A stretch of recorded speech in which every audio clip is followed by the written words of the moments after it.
everyone, welcome to Walks with Moss. Today we've got kind of an interesting adventure planned. We're going to try to take a bicycle up to some lakes that we used to be able to drive through before the gates were closed permanently. And there's a couple different ways we might be able to do this.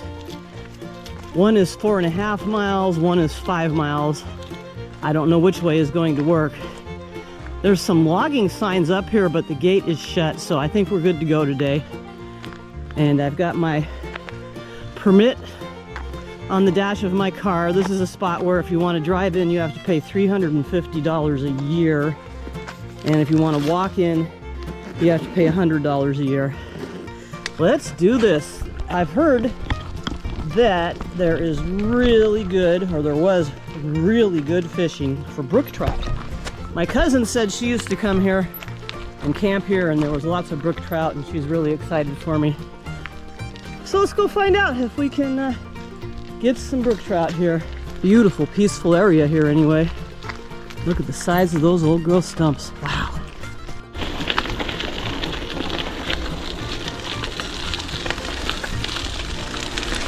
As far as my hiking mileage goals go, today I'm going to count half of my bicycle miles as hiking miles, or half of the trip miles as hiking miles. And there will be some hiking, pushing my bicycle uphill, so I think that's fair enough. So I'll be counting this as at least 4.5 walking miles today. I can hear some noises up ahead, and I think they're logging noises. But I know this road that we're on right here is not the road the logging trucks are using. But we may end up where they are, and if that's the case, then we will have to abort this trip. So, fingers crossed that they're logging on a different section. There were some signs, but the gate was locked, so normally around here, if there's signs and the gate shut, people know it's okay to go for it. And we'll see. We are definitely getting closer to the sounds. I'm not sure if it's logging sounds. It might be brush clearing sounds. We'll see. I'm already starting making plans for plan B if we can't go up here today. I'm getting closer to the logging sounds all the time, and I'm not seeing any sign of the shorter route that I plotted, the potential shorter route. If it exists, there should be a road off to the left here, but so far, nothing. Okay, I see the activity, and it's not on our route. The activity is on the way up South Mountain. South Mountain's over there, but we're gonna go that way. Cool. So the trip is still on. They're up there cutting trees, and they've got a spar pole up there. So I know I can't go up South Mountain anytime soon. I haven't been able to go up to South Mountain in years and years since they permanently gated everything off. Oh, I'm so glad that we still might get to do our planned trip today here though. Here we go, turning away from the logging. Woohoo! Uh-oh, this gate is open. Maybe we are going to go past that logging after all. I feel like the logging activity is not on this road, but the gate being open is a really bad sign. It means there's definitely someone up here. But I think I'd have to be on the road over there to get anywhere near the logging activity. Got Google Maps loaded up with satellite imagery, and I think the deal is that they are on this road, but it's not going to matter because this road has a fork in a bit, and we're going to take a different fork. Good news, we are going to be able to go to the lake and not get tangled up in that logging activity. This is turning into quite the slog though, but I kind of suspected this portion would be a slog.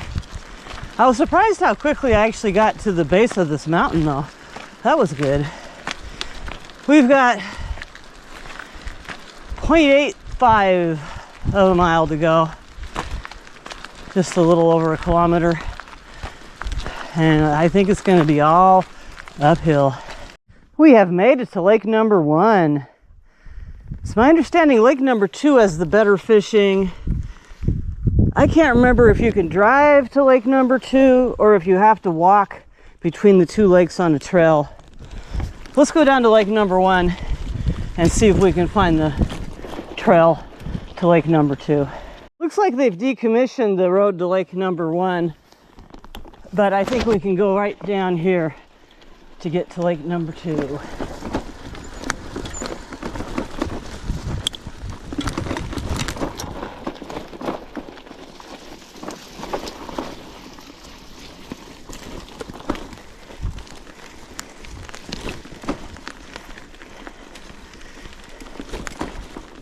Here we are. Lake number 2. So Bella, I want you to go straight in there and splash around a whole bunch and scare away all the fish in the entire lake. All right, here we are. Yay! Let's see if we can find a place to get a line in the water. Bella, come back. You really don't have to go down there and scare all the fish away before I can even get a line in. I might be able to get a line in down there, but there's also definitely a lot of logs in the water here. Yeah, we've got enough room here, I think, to get a line in the water. Yay. I'm going to see if I can find some rope, and I'm going to tie Bella up. I don't want her down there scaring all the fish away. I'm going to use this bobber here that you fill with water and a hook and a rubber worm today. It's my understanding brook trout really like worms, and I don't like using live worms. I just think it's so cruel. So I'm going to try this rubber worm. I've got some lures I can try too, but before I throw some lures out there and risk losing them, I'm going to try the rubber worms first. Okay, let's do this. There's not a lot of room here on the shore to cast, but I'm going to do my best. Oh, yeah, I got it out there. Yay.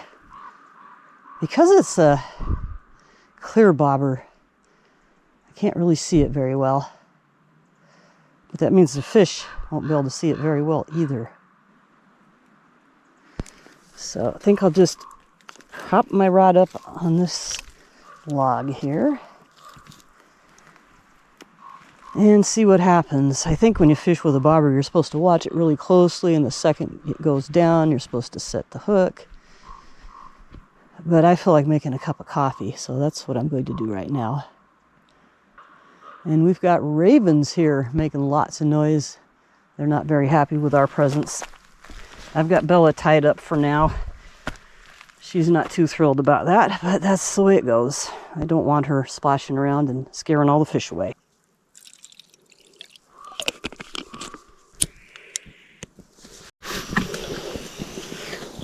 I've tried casting a few times and slowly reeling my line in and twitching it a bit. I think now I'm just going to let it sit. The water is quite deep, and I found a live worm, so if I get really desperate, I might drown one worm. But right now, it appears to be coffee time. I know, buddy.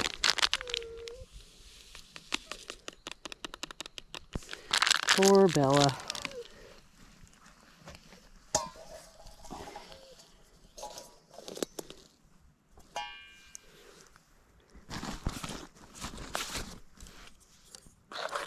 I'm enjoying my cup of coffee, so cheers. I am sitting underneath an alder tree that is so massive that I assumed it was a maple tree. But looking closely, it's got cones. That is one impressive alder tree. It's branched out and it's got the licorice ferns like the maples do, but I can see catkins and cones up there. It's not a maple tree. What an amazing old alder. My line's doing something. I mean, it could just be the wind. Yeah, it's probably just the wind. Oh well, at least I got some excitement. I'm going to try a rooster tail now. And then, I don't know. I expect I'm going to probably snag and lose this right away, so when I lose it, I might quit. I don't know. Listen to that crow. Or maybe I'll just, yeah, when I lose this rooster tail, I think I'll put on some power dough and an egg sinker like I do for regular trout, and then I can just sit and relax and explore. I hope I can get a good cast here with this light little rooster tail. Yeah! Wow! That's a better cast than I got with the bobber. I gotta play it a little faster than I want to because I don't want to snag. To come here for sunrise, which would be ideal for fishing, I would have to take an awful long journey in the dark. So maybe the way to go to try a sunrise here would be to spend the night. I've cast my rooster tail way out there, and I've decided to go ahead and let it hit the bottom so I can play it closer to the bottom. Still waiting for it to sink. It is quite deep.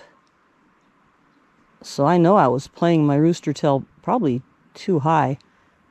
Okay, I think it's hit bottom now. Just hope I don't snag.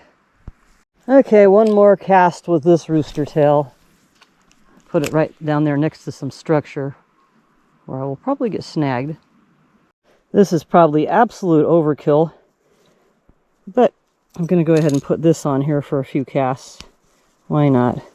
I got this nice little clip I use when I'm bass fishing so that I can just unhook one lure and stick another on quickly. Now I don't have to worry as much about this snagging because it floats on the surface except when I'm reeling.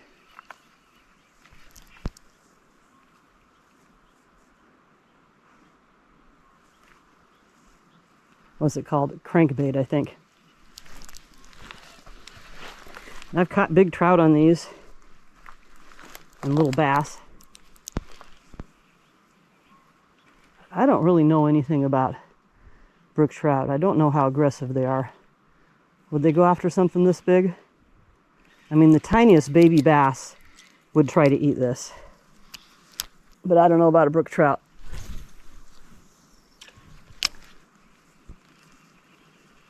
Okay, here we go with my standard for rainbow trout. Egg sinker, power dough. The leader's just a little bit short. Wow, I got it way out in the lake. So let that go down to the bottom. I don't even know if brook trout like the bottom, the top, the middle. I just don't know anything about them. I know it's still sinking though. Holy cow, that's a deep lake. Okay, finally sunk. Wow, that's a deep lake. Let's go check out the other lake. I take it back. I'm not sure that this road has been decommissioned. It could be these trees just fell down across the road naturally and weren't put there. Either way, I can't get my bicycle through there very easily. So I'm going to just carry my saddlebags in my hand and tiptoe around this mess so we can go get a look at that other lake. This road is dead-ended. I'm not sure what is the actual route to get to this other lake. I don't think I want to brush crash down this far to get there. It's still quite a ways down there below us. Yeah, I don't think I want to try to get down there. It's a beautiful lake though, and it's in the sun. I guess I'll go back and see if I can find anything that looks like a reasonable route to this lake. I mean, I don't see any sign of a trail. I know there is a trail between the two lakes because I took it once ages ago, back when you could drive here. But I don't see any sign of a trail to get down there right now. Yeah, we'll head back the way we came and see if there's any route down to that lake from the direction we came. And if I don't see an easy route, I probably won't bother. I've got too much heavy stuff with me today. But it makes sense people would have hiked down to that lake from here, so this is probably the access point to it. But I'm just not up for it with a fishing rod in my hand. I'm just kind of tired, and I've had a rough week, and I'm glad to have gotten out and made it out here, but I don't have a whole lot of energy for extra adventures while I'm out here today. And I need to get home. I've got something coming in the mail. I'm getting a brand new camera, and I'm really excited about it. I'm going to go ahead and demonstrate what a cool little fishing rod this is. It's nice and long and super light, and it casts well, and it comes apart in 4 pieces. Look at that. So I can get it down to this. How cool is that? And when it's all the way broken down, I can actually fit it inside of my backpack all the way. So I just tuck it in this little box here for protection, since I don't have PVC for it. And I think this box will get the job done, and it's lighter than PVC, so I think I'll just stick with the box. There we go. It went all the way down in there. Very cool. So that protects it, and it also makes it so I can be a little bit stealthy. No one knows that I'm going fishing when my rod's all the way down in my pack. Pretty cool. Let's get out of here. Maybe we can have some adventures on the way out. On our last hike, where we went up to the viewpoint and Bella was acting like something was biting her, I discovered later on what it was. It was ticks. Ticks are in full force. So when I got home, I took a shower and did a tick check, and I was fine. And Bella's got tick medicine that kills the ticks shortly after they bite her. But later that evening, I got in my car and drove somewhere, and then went to bed and discovered a tick on myself. Or it was the next day, actually. So I think a tick got off of my clothing and into my car, and then back onto me the next time I drove my car. And I got a nasty tick bite. The tick wasn't on me for very long. It wasn't swollen up at all. But wow, was it a nasty bite. I've got a rash. I've drawn a circle around the rash. And the rash is still spreading, but it's not spreading very rapidly.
Just one more hill to push my bike up, and then I think the entire route, once I get to the top of this hill, is going to be downhill. We're definitely getting out of here a lot faster than we came in.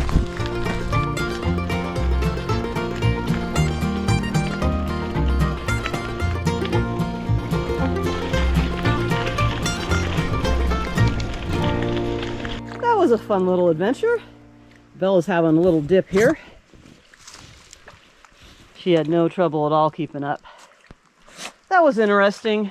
I don't know how many times I'll come back, but it is nice to have someplace new to go and to have a new experience. I get kind of tired of all the old routes that I've taken so many times over the years. So thanks for watching, and we'll see you next week. Bye-bye.